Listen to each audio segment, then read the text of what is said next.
Welcome back, everyone, to another episode of SEO from Home. I'm your host, Ben Jacobson with Page One Power. Today, we are back with an awesome episode featuring the founder of Webris, the digital marketing agency, Ryan Stewart. He's going to be talking today. He's going to be speaking about doing less with more, or actually the opposite. He's going to be talking about doing more with less. So we're going to be kind of having a little bit of a discussion here. Before we get started, I just want to let you guys know that we are going to be recording today's episode. If you guys have seen any of the previous episodes, we keep all of those recordings up on our website. So if you want to watch this episode later, or if you want to check out some of those old episodes, those are up at pageonepower.com. We're also going to be live tweeting today. So if you guys want to ask any questions via Twitter, chime in on the conversation, you can definitely do that. Use @RyanWasHere or @PageOnePower and use the hashtag SEO from home. That'll help us make sure that we see your questions. Speaking of questions, we also have a Q&A at the bottom. As well as the group chat there. If you guys have any questions while we're talking, definitely pop those in there. We encourage you guys to participate in the conversation as much as you can, however you feel. Yeah, I think that's pretty much about it. We're going to go ahead and get started. We're about an hour today for our episode. So definitely hang tight as we kind of get this started here. And let's see. Cool. As far as your questions, if you guys do have those, if for some reason we didn't get to your question, you'll receive a follow-up email and you can ask those questions to us later after the fact. Without any further ado, go ahead and take it away, Ryan. What's up, Ben? Thanks for having me. Yeah, good to see you again. You too, man. And what's up to everyone out there? Appreciate you guys joining us. I know times are a little bit crazy. And this is cool, man. I do some Facebook Lives, like I said, but usually I pre-record my webinars and push it up. So it's refreshing to see that people still show up for webinars, which is cool. I guess people got some more time on their hands. So I'll just start by talking a little bit about myself. So my name is Ryan Stewart. I've been in the digital space now for about 11 years. And some of the concepts that we're going to talk about today, as Ben said, it's about getting more done with doing less. It's not always the most popular because, SEO is a very in-depth service or process or campaign if you're running it internally. And a lot of what we see are people trying to extend it and make it more difficult. And I'm all about the opposite. I don't like working 20 hours a day. I used to work at a big agency. I'll tell you more about my history. And, they would make you be there for 10 hours a day. And I think it's garbage. I think it's ridiculous. And I think with the combination of the software that we have the capabilities of using today and the ability to leverage lower cost talent, specific contractor teams, you can get a lot more done while still maintaining the highest quality, again, whether it's your service or something you're doing internally, and still get the top results. At the end of the day, I see people in the Twitter space, and I love our industry, I really do, but I see people going back and forth and bickering over whether it's called a do follow link or what have you. It's a waste of time.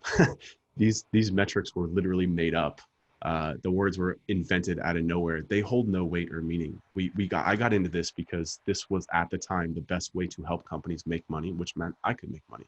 And it's still a tremendous service that a lot of companies need. And it's, again, whether you're running an agency or you're doing this in-house, SEO is kind of become like having a web developer. Like you're on retainer. It's that important. It will be for the foreseeable future. And again, a lot of people want to try and overcomplicate things. And what I want to talk about today is how to pull that all back and just do less. So I do have a deck here, Ben. I guess I can just kind of share it. For those of you keep in mind, actually, let me ask you guys, the guys that are out there, I'd love to get some feedback. Are you guys with agencies? Are you guys working on in-house teams? The deck that I have built here, I work primarily with agencies. I'll talk more about myself again, but I work primarily with agencies. So the deck I have built is for agencies. But I can help tailor this to in-house teams, agency here. What's up, Andrew? Ken, okay, consultant. All right, cool. I'm just going to fire away. Even if you guys are in-house, maybe you have the interest in some potentially one day monetizing your service in a different way.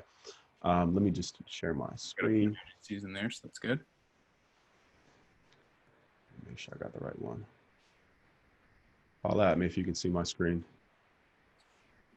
See it here, looks good. Cool. All right. So again, I usually don't start off talking about myself. I usually like to get through like the hook. But again, I think it's important to understand the context of what I want to talk about today with how I arrived here in terms of my mindset and my history, because it led me here based on my experience. So I went to school for, I played football in college actually, went to school for something completely unrelated, political science, was always the type of student, just a mediocre student, who showed up and did what he could to get the best grades for the least amount of work. That was kind of always my MO. And when I got into the working world after playing football and understanding how, hard people work in this and that, I realized in the 9-to-5 working world that, people, for the most part, I don't want to speak for everyone's job, but the corporate job that I was working, I was mainly just sitting on a computer, staring at a spreadsheet, expected to be there for 8 hours a day, expected to wear a suit every day, expected to show up at 9 every day, even though I was doing maybe less than 2 hours worth of work. And mind you, I was working for Deloitte at the time. This is a humongous consultancy, big three, all that. I was doing consulting for some analytics platforms and like CRMs for massive companies. And I would spend most of my day just staring at a spreadsheet and getting it done in the least amount of time. And then I started to learn formulas and realized how quickly that I could actually get the stuff done. But again, the expectation of that company was that you have to be here, you have to do this, you have to do that. And it just didn't vibe well with me. So I started looking for other ways to make money and to support myself. And back then, this is back in 2010, 2011, I stumbled across internet marketing. This is back before it was digital marketing. This is internet marketing. Back then it was a lot simpler than it was today, especially when it came to SEO. But before I even got into that, I came across Instagram. Instagram at that time was a lot smaller, wasn't owned by Facebook yet. It was kind of that cool app, kind of like what TikTok is right now, kind of that cool app that was up and coming that all the kids were using and all the old folks were saying it was stupid. But I saw a lot of potential there. So when you put yourself out there to do things and good things tend to gravitate towards you. And, over time, I was going to different networking events and meetups, and I was trying to find someone who could kind of help me take this idea that I had about like Instagram marketing before I even really knew what marketing was on the internet to turn into a business. And I ended up connecting with this kid who had like basically what are the equivalent of meme accounts today is the best way I can describe it. And they were big accounts. They had these sharing circles that they would use to grow these massive accounts, and then they would accept ads. This is like, again, like pre all this stuff. I know right now it sounds super basic, but like back then, people did not understand it at all. And what we decided to do was turn it into a service. Excuse me. So I started going to meetup events again, knocking on doors. And we were selling this Instagram kind of like influencer service to companies at very low success rate, but it was kind of my first foray into this. And point is that I discovered SEO because I was at a coffee shop. We were talking about Instagram one day, and some guy overheard us. And he was kind of weak in social, but he did SEO. And he was the one who told me what SEO was. And he was like, social is great and all, but you realize that when people go to Google, they want to buy stuff right now. And you can get a website to rank on top. I was like, like mind blown. So instantly I became obsessed with it. Dove in, just started learning. I actually got into it kind of in the gray hat, black hat space with like the whole PBNs, whatnot. Anyways, started an agency after a while of, I skipped a step. Basically, I became obsessed with it. And then I took a job as a contractor at Sapient Nitro, which is a humongous digital agency, doing SEO there, kind of fudged on my resume to get in the door there because it's a highly technical, amazing agency. I learned a lot there about, again, I kind of came into SEO doing the PBN gray hat thing. And then I got there and I was like, dude, my SEO skill set is not really what it should be here. So I learned about analytics and I learned about like tag management, and I learned about technical SEO. And I started to kind of formulate in my head that just kind of the gap between the SEO service that this was back 2012 that these big agencies were using for big companies, but realizing that kind of small to mid-sized business market was highly underserved. So quickly, again, just kind of decided to start doing some consulting on the side, picked up some clients. And over time, that was when I started my agency Webris, right? But in the meantime, I also started an e-commerce site, ended up selling that. Started a WordPress plugin, actually just sold that this week, which is pretty exciting. We can talk more about that later maybe. And then the agency Webris was really starting to blow up, doing well, but I kept on having trouble keeping and maintaining my clients. I was doing a very good job even back then. This is probably like 2014, 2015, making a lot of content, getting, this is actually a picture of me from Moz. I did a Whiteboard Friday out there. I think it was in 2016. So I was really marketing myself and what we were doing pretty hard, but and that was easy because I'm a marketer. I'm more of a salesperson by nature, but I didn't really know how to to manage a book of clients, and I didn't know how to really take what I knew in my head and turn it into a proper service. And that's really when I started coming across just processes, and like really understanding how to take something, simplify it, turn it into a process, and then either offshore it or automate it.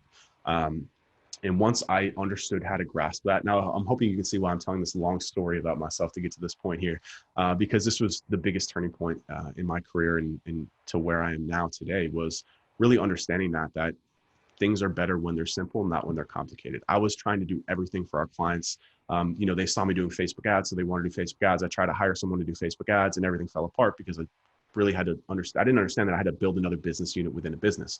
And my normal business wasn't really going that well. So as I said, we were churning clients. We were getting a lot of clients, but we were churning them out because I didn't know how to kind of handle that.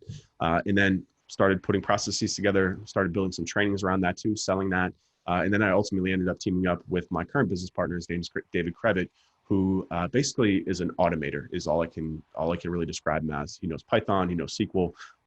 We just built something in BigQuery, which we'll talk about later. And he really helped me to take these processes and automate them in Google Sheets and Data Studio, stuff that we were already using. We didn't really have any interest in building true software because we knew how expensive it was, we knew how slow it was, and we knew how competitive it was. Like we're not trying to get in the game to compete with Ahrefs and SEMrush. They own it, we're not doing anything different than that they aren't. So what we did though is we really found a nice space in that kind of like, again, that SQL Python space. Anyone who's using those coding languages understands the value of them in terms of automation and what they can do and just where things are going with kind of AI and ML. It's really, really interesting stuff. So anyways, he helped me to build these basically internal tools and custom audits and sheets that would pull in API data that fit perfectly with our processes. And once we did that, we went from churning a bunch of clients to, doing probably like, I would say we're probably like 30, 40 a month in revenue, but just churning hard. Within like a couple of months, we hit over 100K in revenue. And then in just a couple months later, probably like 8 months later, I ended up selling that agency because of the processes that we had in place, because of the tools and the systems and the pipeline that we had built. It was all just beautifully synchronized and automated. And it was because I stripped things down, which is what I'm going to show you guys how to do here today, and just really going deep and doubling down on what our skill set was and just forgetting all the other stuff. Like people today still come to me to run Facebook ads. And I'm like, nah, I'm not going to do it because it's too far away from the process of what we do. And like paid search, all that stuff, we just don't do it. So anyway, sold my agency to that agency. And that was when me and David started working really closely together. I launched a training platform called the Blueprint Training. That's actually where I focus most of my time. Wrote a book this year called the SEO Blueprint. I'm going to talk about a lot of stuff here. And if you guys ever want to get more information, this book is a really good jumping point. It's called the SEO Blueprint. It's on Amazon. It's $10. Pick it up. It's got really what I'm going to talk about blown out into book level detail. We've got a training course that goes off the back of this. And also to this presentation deck that I'm about to go through, I have this broken down on my YouTube channel into a 4-video series. It's free. If this is something that piques your interest, and I strongly suggest you go through the rest of it. So just to kind of wrap up the story about myself and what I'm doing now and why I'm here talking about this stuff. After I sold my agency to the other agency, I became a partner at that company. Love the people there, love the team. We grew again really quickly because we combined 2 agencies. I had like 15 people at that point. But we jumped up to 42 people. And I quickly realized then, each business has different kind of peaks and plateaus, and you go through different stages. When we got to that point, it was no longer about SEO. It was no longer about SEO at all. It was about HR. That once we got up to 40 plus people, couple of offices, big book of business, big clients, it was about how do we put our people in the best positions to succeed. And again, this is where my thought capacity really continued to increase, because I was like, it's not even about what we're doing anymore. You know what I'm saying? It's not about these little things. It's not about the do follow links. Again, the more you kind of grow in this game, you realize how insignificant some things are.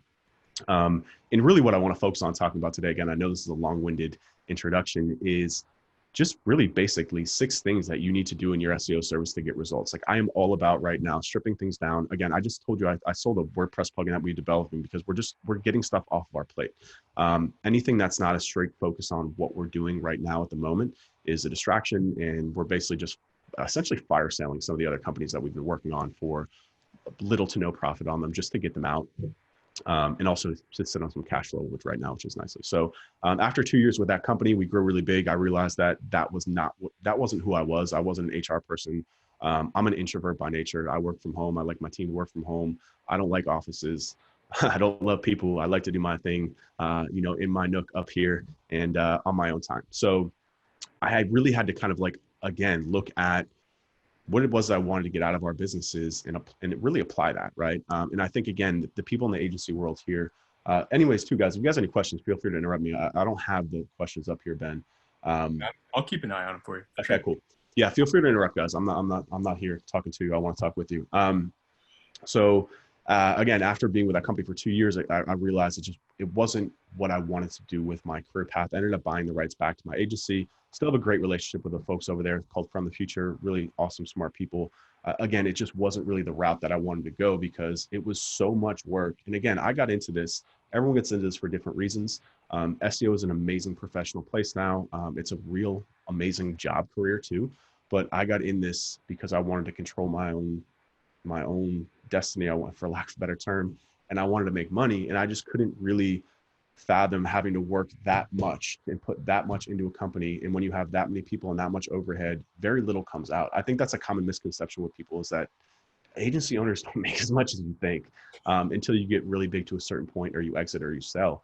And again, I'm not here to talk about money. That's not what I want to talk about. But again, I really had to reevaluate the agency that I wanted to run, because Webris is back up and running now. We are servicing clients, but again, we strip things down to be so simple. The core element of what we do is really just 6 deliverables, and all 6 of those deliverables run on our software. So basically what we're trying to do is build a backbone that runs on our software. It's a BigQuery based software. It basically allows us to process massive data sets and then report on anything how we want in Data Studio, Looker, Tableau, whatever you want. So what we're doing is we're basically selling that as a service to companies. A lot of agencies we're working with, we help them build custom reports, automate all the reporting, also build unique capabilities. So like if there's an audit that you've really wanted to do, like a very special link audit, but like you're using Ahrefs, you're using Search Console, you're using data, you're using all these different tools, we automate all that. So we're basically doing that for front-facing clients as well. And it's all around these 6 deliverables. So that's really where we're at now. Again, when I talked about kind of when I was offloading stuff, we still have 3 companies that we run: the Blueprint Training, Webris Agency, and then it's called Coding is for Losers, and we're transitioning that into another name. But all 3 of those are really offering the same thing. And it's all based on really these 6 things: the SEO Blueprint, the book, the SEO Blueprint, the course. That training course is all built on these principles. So what we're doing now, instead of going wide, like, so for example, somebody comes to your agency, you do SEO, and they're like, hey, Ryan, like, we really want you to redesign our website because we like yours. And you're like, okay, I can do that. That's an easy 20 grand. And you have to go out and hire a designer, hire developer, like all this different stuff, right? That's an example of going wide as opposed to going deep. So for going deep for us, it's a very kind of like old business concept called vertically aligning your companies. What we're doing is we're vertically aligning all of our capabilities. So we're using the same team to work on the Blueprint Training, to work on Webris Agency, and to work on Coding is for Losers. So we're basically tripling our revenue output and potential while using the same people. And again, it all runs on that core underlying technology and philosophy that, again, has allowed us to vertically align very quickly, be profitable from day one, get paid up front for our services, which is all the great thing about the agency world and whatnot, and still offer the same thing. And honestly, in my opinion, the service that we're offering, we're doing so much less now than we've done in the past, but we're still getting the exact same results. And at the end of the day, man, like don't get it twisted. We serve, if you're hiring an agency, if you are doing SEO, the goal is to make money. Like, let's not sugarcoat it. You know what I'm saying? Like, again, I know this industry has gotten very professional. We talk a lot about content and engagement. I'm with it. If anyone, I'm the biggest top funnel marketer. Fine. I'm the biggest brand marketer in as much as anyone. But at the end of the day, man, if people are paying you money, they expect money in return. Yeah. And that's really all that matters. You got a question, Ben? Oh, no, you're fine. Okay. You're just agreeing. Okay, cool. So does anybody have any questions on that, by the way? I'm just going to kind of breeze through the deck. Again, it's not really tailored for this. I can't see him because I'm on full screen here. No questions right now. Cool. All right, word. Yeah, and buy the book. Anyways. So again, this deck was built off of what is a basically 4-section deck. I talk about knowledge, I talk about process, I talk about people, and I talk about, I think, scaling. This one is about knowledge. Again, we're talking just about the core SEO service here. And what is it that you need to do the least and get the most? So again, I don't want to speak to SEO too much as being a service because not everyone here is offering a service, but at the end of the day, what we are doing is complicated. But when I first got started back in 2012, we could literally just put keywords on a page, go buy a link for $10 online, and like, yo, you were ranking. It was amazing, but it's changed a lot. You have to be in touch with what works. But at the end of the day, it's actually going back to the basics of SEO. It's not doing things that are outside of the norm of SEO. It's really just doubling down and knowing how a website functions, how to build it, and then how to promote it. And it's so much easier to sell SEO if you're an expert at it. It's your reputation. Like your agency, your consultancy will grow based on your reputation. Your service is everything. So what I want to talk about, and again for you in-house folks too, is just what you need to know how to rank right now. And for you in-house folks out there too, again, this is highly focused on the business element of it because that was what I struggled with. So that's what I try and teach now. I knew how to do SEO like a lot of people did, but I really struggled with the business element to how to take that service, how to take what's in your head and turn that into a multi-million-dollar company. So that's what this is going to focus on. However, these things are still applicable. To me, the one big difference between agency SEO and in-house SEO is in-house SEO, you do have the ability to go much deeper on a lot of things. For example, when I talk about kind of the core elements of our service, technical SEO is actually pretty low on the list because we only work with B2B websites. However, if you are an in-house SEO to B2B website, if you're an in-house SEO to technical at an e-commerce website, you have the ability to get much more surgical because you have more time. That's really the biggest difference here. It's still the same elements. It's just the ability to go much deeper and spend more time on some of these things. So again, I talked about this, but for those of you who are selling services, and again, I know I've kind of started by giving a backhanded intro here, but your service is your product and quality is everything. You will make money. Your agency will grow if you can get results for people. That's it. Because people tell people about a good service. People refer people a good service. You don't need any inbound marketing. You don't need nothing. If you do a good job for people and get results and you document those results and you stay in good contact with those customers and they're able to go out and vouch for you, then you will have a very nice business. And that's also again, like why I wanted to get the rights back to my agency was because the best thing about the agency to me is it's a cash flow. You get to hear like Grant Cardone, like talking about like cash flow. And I don't know if you guys have been following what's going on with him, probably not. But anyways, it's a true cash flow business. It's very easy to forecast. It's very easy to set up and do again, once you know how to build the right element of it. And if you just get results for people, then you're going to continue to grow. So it's really important not to lose focus on the fact that the quality of your service is everything. And it's not just like the technical SEO, the keyword research, it's also the service element, which we'll talk about later. But again, finally, I'm getting to what's working in SEO right now. I promise I've never given a webinar intro that long before. Hopefully y'all are still with me. But anyways, so what's working in SEO right now? Damn it, it's going backwards here. So number one, first and foremost, just create websites that are built properly, technically sound, proper UX, fast, mobile. The whole mobile getting thing was like mind blowing to me that SEOs actually cared about it, because it's like, why is your website not mobile? Like you're reading this article on your phone. Like, why is your website not mobile? So it's the basic things. This is what I talk about. It's not overly complicated. Everything that you need to know about technical SEO is in Search Console help. It's webmaster's guidelines. It's incredibly boring, but it's everything that you need to know. Like it blows my mind that people try to layer so much opinion on top of this and bicker about it when it's listed out here, right here in black and white. Like people, I don't know if they don't trust Google, whatever, but it's like, it works, man. Just follow the basics. Make sure that you know who the customer is and you know how to populate that website with pages that speak to them. So that's number two is understanding how to target your target audience with the right search terms, and that you're building pages around what they're searching for. Really simple. And then promote your website hard.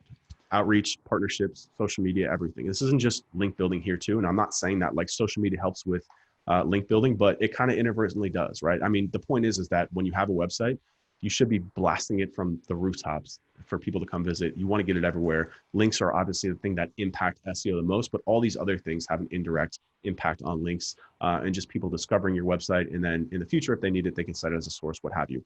But the bottom line here too, and this is coming from an old school gray hat PBN driven SEO, is that there are no shortcuts anymore. That's really the big news, right? Is that there are no schemes. There's no shortcuts anymore. Google sniffed them all out. So stop wasting your time and resources trying to find them. Stop reading clickbait articles. Stop focusing on anything that is outside of what you need to do for that website, which again is the core elements, which I'm going to tell you in a second, I promise. So again, especially in more of the white hat industry, what we tend to do, and I don't want to speak for everyone here, but we don't have to do so much. And it's really easy to get caught up in headlines because there's some really smart people that are writing for some really awesome websites that are talking about Python and handling JavaScript. It's like, you don't need to cross that bridge until you get there, right? So just take a deep breath, stop reading headlines, and just focus on doing less and doing it better and finding something that you can do very well and really focusing on that and scaling that out. So this is what I call the 80-20 of SEO campaigns. Sorry. The Pareto principle is that 80% of sales come from 20% of customers, 80% of outputs come from 20% of inputs. It's the same thing with SEO. It's a weird law of humanity that applies here very well as much. So, and these are the 6 things that I said we've really focused on automating and then focused on drilling down into how we can do these the best for our customers, our clients at scale and as cost effectively as possible. Ben does have a question though. So he said, there are people who are actively run backlink campaigns and others who don't backlink at all. Where do you stand on this? And if you do backlink, I'm going to tell you in a second, Ben, that's a great question. I'm going to get to link building as a part of this. You can see it down here. It's bucket number 6 that we're going to talk about. So the 6 things are: number 1, technical corrections; number 2, keyword research; number 3, on-page optimizations; number 4, content strategy; number 5, content creation; number 6, link acquisition. Those are the 6 things that if you focus on those and do those things, you will get any website in the world results. I mean, granted, I put an asterisk next to that because some keywords are just too competitive, but no matter what, this is what you need to focus on, right? So I want to talk a little bit about how we deliver this as an agency. Let me talk about this because this is important, because our agency too, we only work with B2B clients. We have like 1 or 2 e-com clients, but it's because they came in as kind of referral leads, so we'll work with them. But generally speaking, I'm referring out SEO work to other SEO agencies for websites that we don't work with. And the way that I came up with B2B and how we did it was, again, based on what I wanted to do. This is important for you guys to ask yourself too, is that what is it that you want to get out of your consultancy in your agency? It's easy to sit up here and watch people give webinars and be like, oh, that's dope what he did. But if that's not what aligns with who you are and what your values are, I'm telling you, I've been through this for 10 years now. I've made a lot of poor decisions that I've had to learn the hard way, so to speak, on how to do things properly. And it's all about understanding what you want to get out of your business, out of your life, out of your career, and relentlessly pursuing that path and closing off any sort of kind of noise for other things, right? So the way that I decided that we wanted to focus mainly on B2B websites and only WordPress websites too. If you're not on WordPress, we're not going to talk to you because it's just, again, it breaks too much of our process. Like anything outside the scope, if we're talking about on-page optimizations, for example, right? It's an incredibly important part of the SEO process. We want to update page titles. We want to update body types. We want to make sure that the pages are focused on the keywords that we want, right? If that website is on Joomla or if it's on Demandware and my team doesn't know how to use it, that's a waste of our time and money to figure that out. So we won't accommodate for that. We we refer that. I'll take the referral, or I'll just build goodwill with another company and just send them that lead, because it's literally a waste of our time to do that. Because again, and once you kind of build a reputation, then you have inbound leads coming in, you can kind of pick and choose. But anyways, we'll talk about that a little bit. But point is that this is just a very basic chart. It talks about the LOE, the level of effort of SEO campaigns. So 1 being not important, 10 being important. It just kind of goes through and rates what all those things that I spoke about previously were important. So you can see I also put in GMB local optimizations here. We don't do local SEO, so that's why it didn't make our list. But if you do local SEO, obviously you're going to want it there. I'm not saying it's not important. I'm just saying it's not what we do. And I always tell agencies to kind of shy away from local anyways, because the level of effort there is higher, if not the same, than a very advanced technical SEO campaign. And you're getting paid way less for it. So it's just about understanding the value of your time. If you run the time model, that it can be a tremendous drain on resources for not that much money. Anyways, so again, we landed at B2B really because when I was working, when I sold my agency, we were the agency I sold to was a technical SEO specialty agency. And when I looked up and down the payroll of that company, technical SEO people are very expensive. And rightly so, because they're incredibly intelligent and they're worth every penny. But again, when I was kind of relaunching my agency, I realized that that agency could only scale based on a very expensive position, because that position can only hold so many people. You can't really automate too much of that at the moment, and you really can't offshore technical SEO, which we're all about offshoring, and it didn't work. So basically, I was able to kind of shift that and just cancel it off completely, because I didn't want to carry that on our payroll. I do have our director of operations is an incredibly intelligent technical SEO, but again, we're not asking him to do technical SEO because his time is better spent managing the rest of the process because it's much lower of effort. Parth just asked me a question. Is it necessary to move the website to WordPress if we want to hire your agency? No, it's not. I mean, come on, I'm giving a presentation here. I'm talking shit. But if you're really interested in working together, we can figure something out. You can just drop me an email. It's ryan@webris.org. We can chat about it later. We do other stuff aside from WordPress. Again, I'm giving a presentation. I'm trying to make a point. But yeah, point being is that I would say 95% of our clients are on WordPress. It's not necessarily a must for us, but again, when I take a step back and look at things from just a business point of view, it just doesn't make sense to make my people spend their time doing something that is making their lives more difficult too. I'm always looking at it from the point of view of my staff, and for me to ask them to go out and do something that they don't know how to do in the same amount of time, it's just not fair to them. And I kind of developed this mindset just being treated how I was treated at my past, at the agency I worked at Deloitte. And I just believe we're in a different time, but it is what it is. Anyways, so again, this level of effort chart, you can check it out more. It just kind of, again, details how we landed at B2B. It just was the least amount of effort in terms of people and still getting the maximum amount of output for our clients. You can see this is why I would never work with publisher, because you have to know the very advanced technical SEO and pretty much everything is important, including links. So again, that's why we decided to just niche down and focus on B2B. So what I want to talk, this is really mainly for people who are a little bit more beginners. If y'all are beginners out there or just kind of, starting with your consultancy or agency, as I said, we only do B2B SEO because it allows us to do the least amount of work for the most amount of money. Also, we're just comfortable in it. All of our companies are B2B, all high ticket. The blueprint is a $3,000 training. Webris is a $3,000 minimum month spend, and Coding is for Losers is about the same. So that's just what I'm marketing every day. So I'm much more equipped to talk to B2B clients because we are not hiring at the moment. Adrian, appreciate you asking though. Check back in the future. So again, this is about us, about what we're comfortable with. But if you're more technical, then focus on e-com. If you're better with content, then go to B2B. If you are, I don't know, if you're really good with GMB optimizations and have gotten success in space, go local. Again, I'm just up here trying to open your mind to a different way to look at the same problem and help you attack it and approach it differently the way that I did. So again, e-com and B2B, they're hardly niches. They're industries. They're not even verticals or industries. So B2B isn't much of a niche. It's really more of kind of a guideline for us. But if you're smaller, niche down further. So this is what I call niche inception. If you guys have seen Inception before, the dream within a dream, a niche within a niche, right? So I actually just talked last week to a guy named Chris Dreyer. He owns a company called rankings.io. I interviewed him on our show, and they're doing about $4 million in revenue a year. Mind you, they have like 22 clients, which is impressive in itself. And they only work with personal injury attorneys. So again, if you're an immigration attorney and you come to him, you're like, damn, you do good work for attorneys. He's like, no, we don't work with you. We only work with PI attorneys.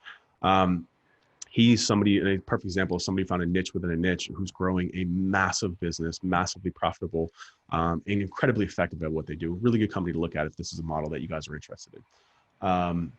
So again, I've talked about this before, go deep, not wide. Stop offering services for now that are outside the scope of SEO. We want to go deep, really, really deep on the SEO. And again, those 6 elements that I've outlined and focusing on a niche, or a niche within a niche. So it's not just about the industry niche, like going after e-commerce or gyms, but also about a niche within SEO. So I know Page One Power, you guys originally started as a link building agency. I don't know if you guys are still doing link building. I'm not really familiar with what you guys are doing now, but link building and content creation primarily. Yeah. So there you go. That's a perfect example of how you can start a very, very successful company off of a niche within a niche. And again, it's sound advice from a lot of people who have done this before, not just myself. And again, I talked about process for a second, but like we live and breathe off processes now for all of our companies. It's amazing that I've found the right partner and staff that think the same way in terms of processes. And everything that we look at, we're looking at how do we document this in the right order, and how do we speed this up, and how do we automate this and never do it again. That's just kind of our mindset with everything. And if you niche down, it allows you to highly processize your service, number one.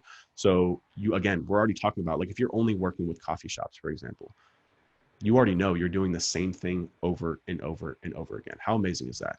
You don't have to do anything but the same thing every time. So if you think about it from that point of view, if you're doing the same thing over and over and over again, is there somebody else that can do it, or is there a piece of software that can do it for cheaper? That's really what it comes down to.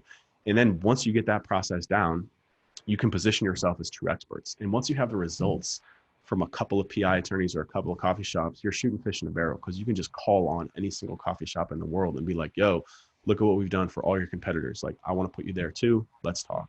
It's really that simple. And then again, this is how I talk a lot about also processizing our service, meaning streamlining it to a point where or productizing, sorry, where your service becomes a product. That's really been our goal. We talk about that a lot, like on our partner meetings, again, about just streamlining things to the point where we can just focus on marketing and sales. If your service, which is very cumbersome, is down to the point where like it's like a product where somebody, that's why it's like so awesome if you go from services to e-commerce or to selling trainings or SaaS, because you're like, damn, like it's so amazing that like once people pay, you're kind of done. Like it goes to customer support and that's it. We want to kind of focus the same way in our agency. Like, how can we streamline our service so once somebody pays, it's done. It's clicking a few buttons and we're running in the background, right?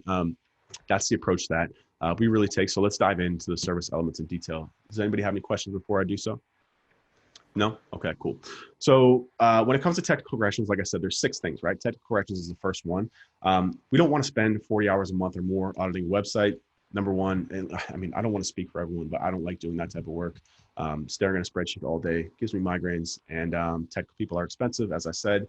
And I know that this is probably going to ruffle some feathers, but in my opinion, the results from a technical audit do not warrant the effort. A technical audit can take 40 hours or more. That is, if you're paying my agency to do that, we're 200 an hour. So I'm terrible at math, but I think that's around $8,000.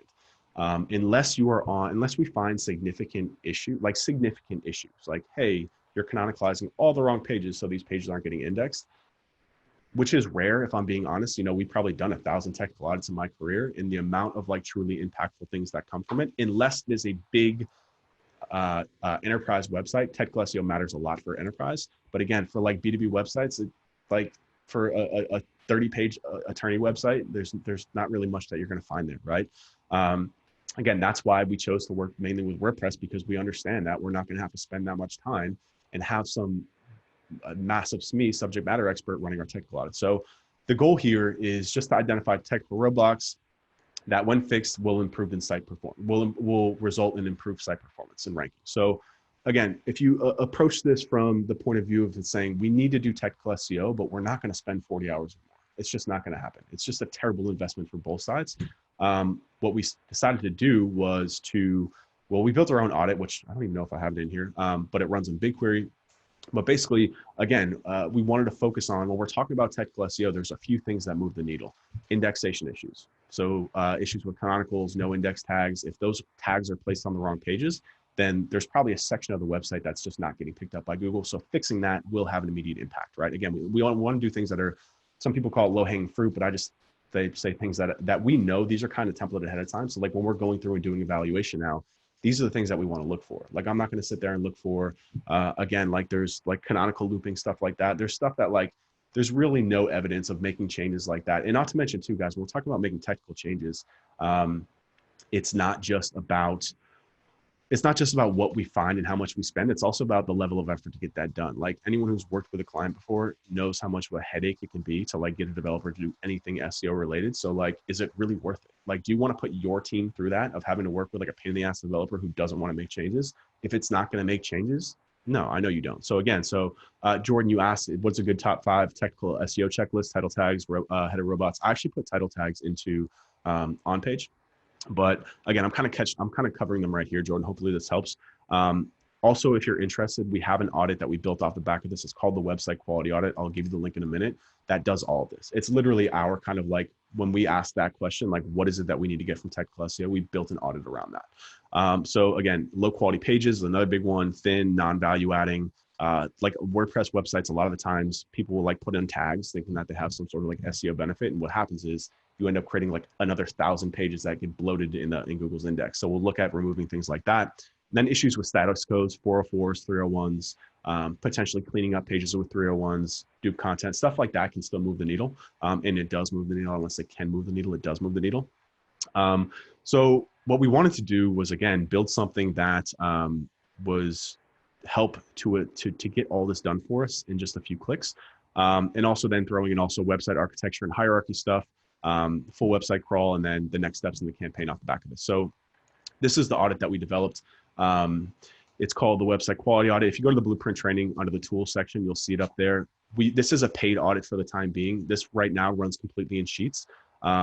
We just built it in BigQuery, and it is amazing. It is truly amazing because I'll just talk about the BigQuery version, but basically, this is still an output of the BigQuery version because we display it in Sheets and then also Data Studio. But basically what this audit does is it pulls from DeepCrawl's API. So we get a full crawl of the website, plus all of that amazing technical SEO data, status code. There's literally, if you were to scroll over in the spreadsheet, there's probably 30 columns in here. So it pulls in DeepCrawl data, and then it hits Google Search Console to get keyword level data, impressions, click-through rate at the URL level, mind you. So we have a full crawl of the website now.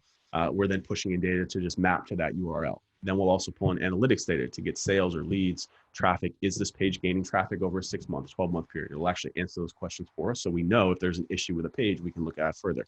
And then I know this says Screaming Frog here, but we upgraded it to DeepCrawl once we got access to their API. SEMrush also pushes into it. So we get more keyword data, improving pages, decreasing pages. And then finally, what's the last one? Majestic. So we use Majestic for links because their API is a lot cheaper than Ahrefs. So we pull in the links. So then we know, we basically have, again, technical data, on-page data, analytics traffic data, and then link data. Like, what else do you need? You know what I'm saying? So it's all in this one audit. Again, the one audit to rule them all. We call it Swiss Army knife because what we do with this, and this is what's amazing about BigQuery. So BigQuery is a database for you guys who don't know. It allows you to process a ton of data. Like if you've ever tried to pull down a lot of data into Sheets, it crashes. BigQuery doesn't do that. It handles all the processing in BigQuery, and then it spits it out into whatever visualization tool that you want. And when I say spit it out, you need a Python and SQL to get it done, but my partner does, and that's what the software that we built. So if you want to leverage BigQuery right now, you have to know Python, SQL. If you wanted to write this audit, it's really, really difficult. So we basically built a product that's like the Zapier for BigQuery. What it allows you to do is basically bring your APIs to the table. We've got pre-formatted, we call recipes. This is an example of a recipe. You can run this low monthly cost. If you wanted to run this now, it's 30 bucks on our website. You can hit me up about that too. So if you want to buy the training for this, it's 500 bucks in the blueprint training. But like I said, we're vertically aligned. And if you want us to, if you just want to run this report for one of your client sites, one of your websites, we run it in BigQuery for you. It's 30 bucks, super cheap, super easy. And then we can also automate that data to report it. What we also did too, is we built a data studio template off the back of it. So this is kind of the meat and bones of how you analyze the data, but we built a data studio template that summarizes this. So think about how like the BigCrawl, DeepCrawl, Sitebulb, they have dashboards for you to look at. We did the same thing in Data Studio. And what's awesome about it is because BigQuery runs on the schedule, it refreshes that data as much as you want. So daily, weekly, monthly. So we're using this now also as our monthly report. So we're running this as a technical report. The report will auto-generate any sort of, we call them URL actions. So like if you want to canonicalize something, if you want to redirect it, we gave it inputs so it'll automatically spit out these recommendations for us. We go through, we make the changes. Next month it recrawls it and it tells us what we've done. So then it's also generating now a report for us for clients, automated. That's just kind of showing them progress on what's been done, which is really dope. So that's how we handle technical SEO. Do you guys have any questions on that? I know I just kind of brain farted that all out, but. And also it's important to know too, when it comes to technical SEO, like this is all that we do. You're not going to find us with like a technical SEO checklist. We're not doing some big deck. This is it. It takes us a few clicks to set this up now. We've got a technical audit, and I'm not DeepCrawl is an amazing tool in itself. Ahrefs is is an amazing tool in itself. But the problem is that like we all know, you're running a DeepCrawl audit, you're running an Ahrefs audit, and you're still doing what? You're pulling it down into Sheets and you're going through line by line to make sure that you trust it, right? So we just built our own based on our own inputs. And again, what one of our kind of like mottos is that we talk about internally a lot, me and David and Caesar also as well.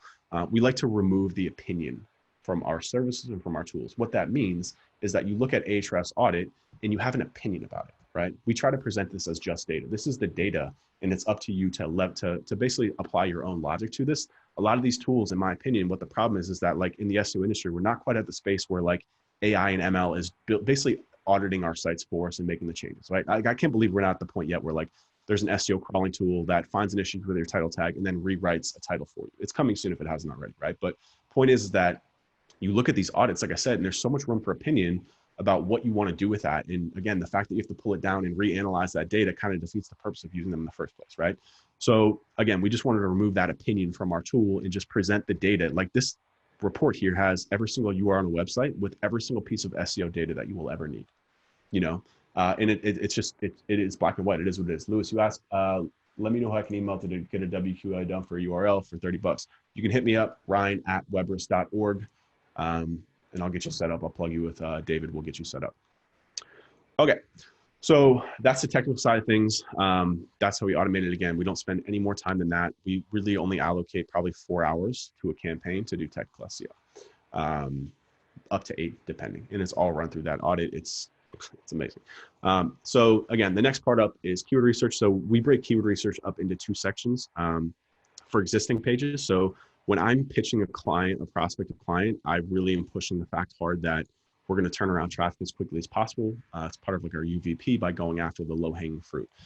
So instead of just kind of like spreading a wide net, what we do is we use that website quality audit to find pages that have a certain level of keyword ranking and that are rising in traffic, so we can hyper focus on those. So what we do is we do keyword research for their existing pages that we call like their bottom funnel pages. So like their service pages, their product pages. We focus on doing keyword research for those first, because we understand that if we turn around traffic for those, also for pages that are rising, we're going to get credit for it. And it's going to buy us a lot of goodwill with the client. And then later on, we're going to focus on doing keyword research for new pages. So to build new pages on top of what they have, that being content, videos, blogs, whatever you want to call it. So keyword research part 1, the template is very simple. What's cool about this too, and again, all these templates are also in the Blueprint training. It's just like y'all are interested in buying my training as well. It's an amazing platform. It's the blueprint.training. Everything that you see here is literally pulled from that website. So you can check it all up, and a lot of it is free as well. So this is our keyword research template. What we've done here is we pull in data from Ahrefs and from, I forget what the other tool is. Basically, we get SERP data for every keyword that we want to target. And the reason why we get SERP data is because we want to know what the top really five websites that are ranking for the keywords that we want. We want to know how many links they have. We want to know what keyword they're ranking for. We basically want to understand that, so we understand basically the level of effort it's going to take to rank this page, right? So our keyword research is not just about finding the right target keyword with the volume, the current ranking, supporting keywords. We tag it by journey, which is really mostly client fluff, to be honest with you. But after that, we want to understand the level of effort. So we pipe in that data based on the keyword, and that basically will build us a chart that says, it will basically help the client to understand why we're working on which keywords at which time, because it will say, hey, I know you wanted to rank for commercial real estate, but the first result, like the average link velocity and the average link count for that page has 1,000 links. Like, it's not going to happen. So we're going to deprioritize this. We're still going to build links to it. We're still going to make it an effort, a priority, but like, we're here to make sure that you turn around traffic and revenue as quickly as possible. So I know that was your big keyword coming into this, but look at the data, right? Again, removing the opinion from our services and using the data to really kind of, again, bend the contract, bend the campaign the way that we want. Because again, we're setting ourselves up for failure if we're going out there and we're trying to build a campaign around a keyword that is not going to rank, but instead we're just shifting that strategy. Instead of coming off as like we're backing away from it, you use the data to do so. So next up, if y'all have any questions on keyword research, go ahead and fire away. I'm not getting into the specifics of how we do it. I'm kind of just giving you our process. But on-page optimizations are next. So basically with the keywords identified, it's time to put them to work. The scope of what falls into on-page is pretty large, and it's really time consuming. Like that, the thing about on-page is one of the ones that it often gets overlooked. I spend all of my time talking to agencies. So I'm very in touch with what a lot of agencies are doing. And on-page is one of the things that always gets skipped because of the level of effort. Damn, I only got 10 minutes left. How done? Anyways, okay. We got time constraints, so if you need to run a little longer, then as long as you're good, I'm fine. Okay. Yeah, I'm almost done with this anyways. But again, so on-page is really time consuming. It often gets skipped, but like, it's so important. So I don't have it in this presentation. Again, make sure to go watch the videos, because I talk about how to allocate resources to these tasks, whether it's local, offshore, technology, all those things. That's in video 4. Make sure you check that out. But the point is people often skipped over on-page because it's so much work. And it's one of those things where if you're working on a 1,000-page website, how do you scale it? So what we're doing is basically what's cool about our website quality audit too is we basically make a copy of it and it becomes our keyword research template. We make a copy of that and it becomes our on-page recommendations template. So we're basically, when I call it a Swiss Army knife, it's because we're literally just making copies of it, folding in different directions, because it has all the data that we need. Like, what more data do we need to do on page? It has the page title, it has the word body count, everything in here. So again, when I talk about streamlining things and building a backbone, that website quality audit is really the backbone of our agency, because it feeds into everything that we do. This template is literally generated from the website quality audit template. So Basically what we do from here is we don't write any sort of content. What we'll do is we'll write page titles, we'll write meta descriptions, but if we have recommendations for body text changes, what we do is we use a tool called ClearScope, really awesome tool. And basically we'll build a page outline in there. We call them page level SEO recommendations, and we pass it to the client to write. And again, when it comes to the opinion of things, writing is something that people have an opinion on, and we don't want to give them the ability to have an opinion on something and create that back and forth, break our process. No. As much as I love our clients, the least amount of communication that we can have with them, the better. Again, that way we can dictate the flow of the conversations. When we have these monthly calls, we have a monthly call with all our clients, we're able to control that conversation, and we've removed the opinion from a lot of the service. So again, we're not spending our time on a call with a client getting reamed out about how poor the quality of the content we wrote was. We removed that. So we mitigate that by delivering them very detailed SEO recommendations that they can then take and use their writer to do. And honestly, we're at the point where we just won't work with a company if they don't have a writer or willing to hire one, because again, it's going to impede the work that we do. So what is the scope of on-page? Hopefully this answers the previous question a little bit. Page titles, metadata, internal linking, headings, subheadings, structured data. We've kind of gotten away from structured data. It's kind of, again, one of those things that we see as somewhat vanity now. I know people will combat me on that, but doesn't have a lot of impact for the effort that it requires to do, especially again for B2B campaigns. Keyword usage and topical page targeting, and is the page delivering on the right user and searcher experience. So that's what we scope into on-page. This is something that, again, we offshore a lot of stuff, but keyword research and the website quality audit, keyword research, and on-page optimizations, we do not offshore. That's all done locally here in Miami. Again, because this is, when you think about it, this is so critical to the campaign.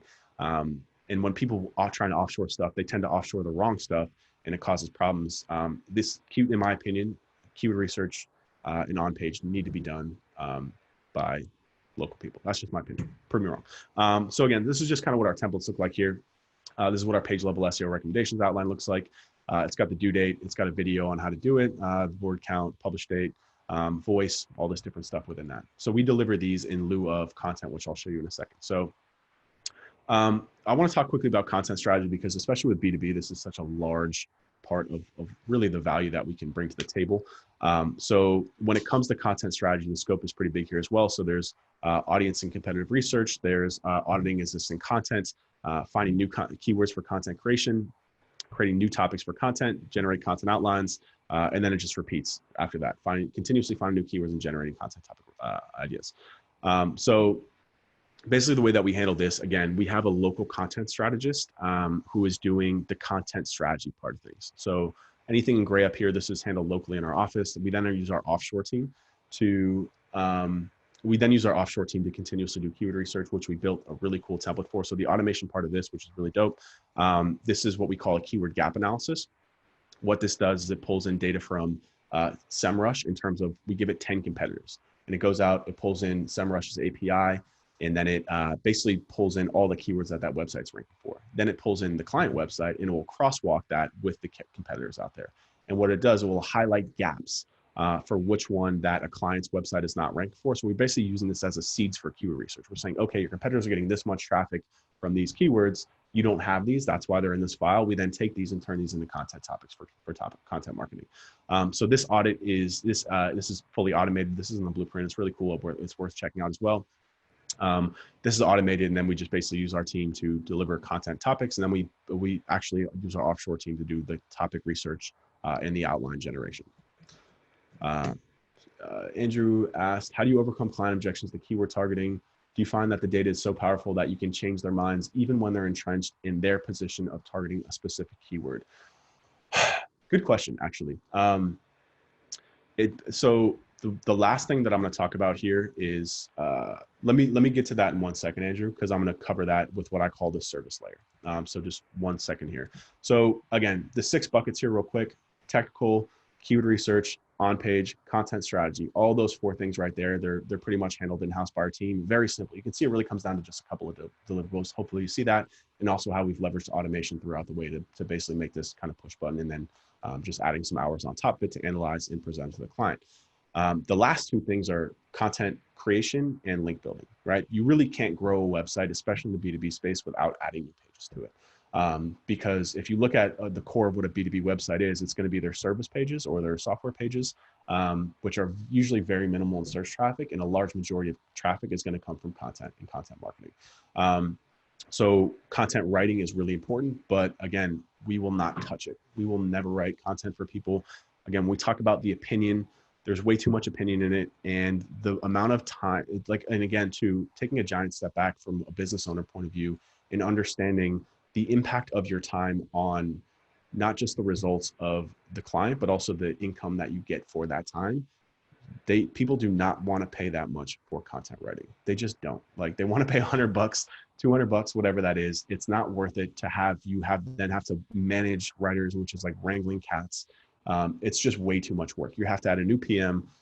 It's I just recommend you outsource it. That's just one of the best recommendations I can give you. Don't write content, outsource it. Same thing with link building for us. So I kind of originally got on the SEO scene through link building. And I have a really good training. It's really now for in-house teams. If you want to do, like, if you're an in-house team, do your own outreach. You can hire a couple of people off Upwork, teach them how to find websites, teach them how to send an email, and then you can just kind of manage it from there. If you're an in-house team, I strongly suggest you just do your own outreach. It's not that hard. But when you're an agency and you have 50 or more clients, building your own outreach team is a nightmare. It is a nightmare. There's a reason why Page One Power focuses specifically on link building, because of how much work it is. So in my opinion, what you should do as an agency is to partner with an agency like Page One Power. You guys should pay me to be here. And the reason why I suggest that is because, just like I said, it's just like link building is so deep and there's so much opinion. Andrew, to your question here about keyword targeting, it's just like that for links and content too. Like, a client will always have their own opinion. Like, they hire you to do something, and then all of a sudden they have an opinion about what type of links you should be building, right? So it's not something that, if you're not fully prepared to deal with that and handle, like, if your customer service isn't geared towards that, if you don't have a very detailed and fine-tuned process for link generation, again, links are also something that people don't want to pay that much for. So you're either just going to be, like, in my opinion, there's two types of links that you can do. You can just go, kind of do your guest posting link building, or you can do like your PR-based link building, which is where you're really going to have the most growth from, for sure. Either way, I think you should outsource it. I think it's just like trying to add like Facebook ads to your SEO service or like website design. It's completely outside of the scope of the things that I just outlined, because if you talk about how to do link building properly, there is an overlay with content for sure. But then there's also the prospecting, the cleaning, the contacting, the negotiating. It's a lot of work that, again, in my opinion, it's so much better to just build a relationship with Page One Power and be like, yo, like, I have this new client. I want to work with you guys. Can we white label, and we're going to tack on some amount on top of that and make some money. Or you just give it to them. And again, you just be like, hey, look, we've got this really good agency that we partner with. If you really want to get the most results, we strongly suggest you work with them. If not, this is what we're going to do. This is the scope, right? So what we do is we have white label relationships with vendors, with agencies. Depending on the budget of our client, that's who we'll partner with, but you will not find us doing link building anymore.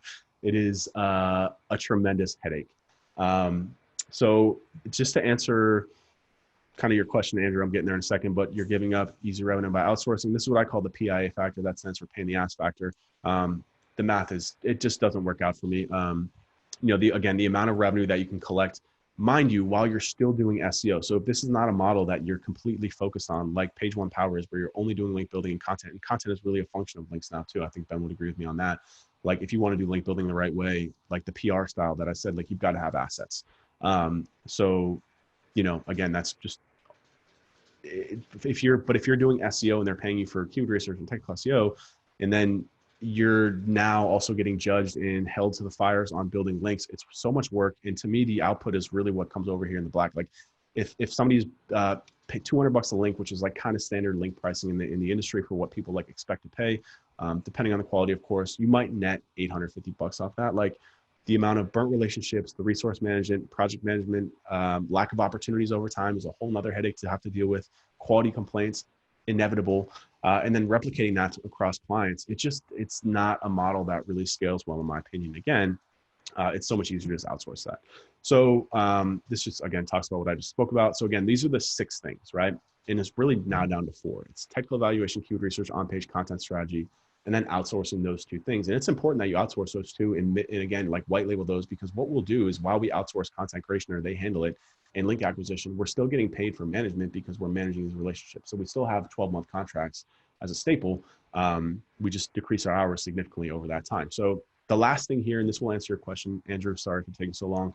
A lot of people might sit here and be like, man, what are people paying for that? And really what they're paying for is, I'm renovating a house right now. And I told myself, I was like, man, I'm going to do this myself. But like when push came to shove, I was like, man, I'm not doing this like that. So really what they're paying for is not having to do this themselves. So in my opinion, there's absolutely nothing wrong with you being exactly completely honest about what you're doing. Because if they trust you to do it the right way, and I'm like, this is my pitch, man. I'm telling you, people, like I'm literally telling people that we're doing less, we're charging you less because we're doing less work for you. But our results speak for themselves because we're getting the same results. So they're paying for results, they're paying for not having to do it themselves, and they're paying for what I call the service layer. This is, again, another huge learning and over my experience was that it's not just about the results, it's also about how you present and manage those results. Like people want to pay for people that they trust with, and that comes through communication. So account management, client calls, project management, reporting, presentation decks, data visualization, being able to clearly explain your work to clients. This is a service level. This is what people are ultimately paying for. And this is why we charge $200 an hour, because you're getting access to our top consultants' time because we've scaled it so well through what you've seen, right? We've built infrastructure underneath them that has a really awesome stack of technology, which, by the way, we sell publicly. If any of you guys are interested in the stack, you can have it. You can pay us for it. It's not expensive at all.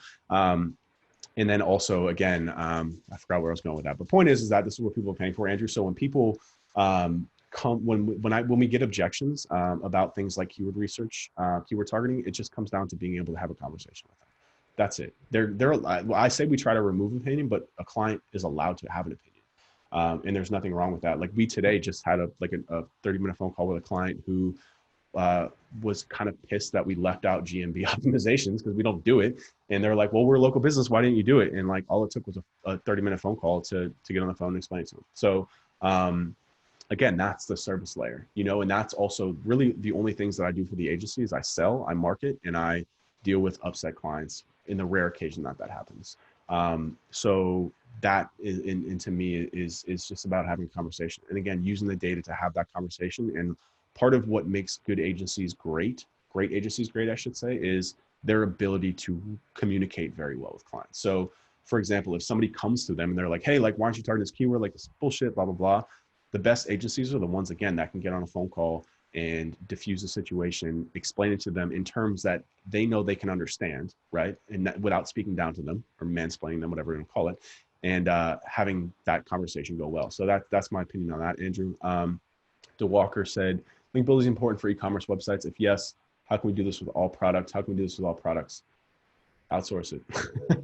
Hire an agency, man. I'm just at the point in my career where I just like any tasks that require like data, like research like that in outreach.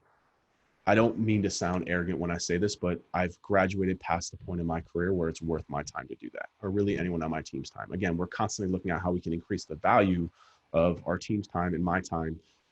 And sometimes doing stuff like that can go backwards. So we give it to people who know what they're doing and who are built for it.